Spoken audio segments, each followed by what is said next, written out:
Do you have anything to say to the citizens of Baltimore, Mayor Pugh? Anything to say, Mayor Pugh? Disgraced former Baltimore Mayor Catherine Pugh was silent as she left court following a guilty plea in a massive corruption scheme that forced her out of office. She admitted to tax evasion and conspiracy charges, 4 of the 11 counts against her as part of a plea deal with the federal government.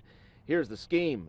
Pugh got money for her Healthy Holly children's book series from well-connected business leaders and organizations like the University of Maryland Medical System, where she sat on the board. She then gave the books to charities and Baltimore City schools, but some of those books were never even printed. Some she sold twice, and Pugh took the lion's share of the cash for herself, more than $500,000, to fund her campaign and pay for a new house.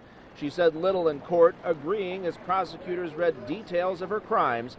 She was so soft-spoken she could barely be heard in the courtroom. She betrayed the trust placed in her by the public. We need dedication and professionalism from our leaders, not fraud and corruption. Pugh disguised the money funneled to her campaign because she feared she'd appear desperate. She acknowledged taking $100,000 from a businessman to buy a bigger house to entertain people once becoming mayor, and she gave campaign aide Gary Brown Jr. a city job where he worked on her book scheme.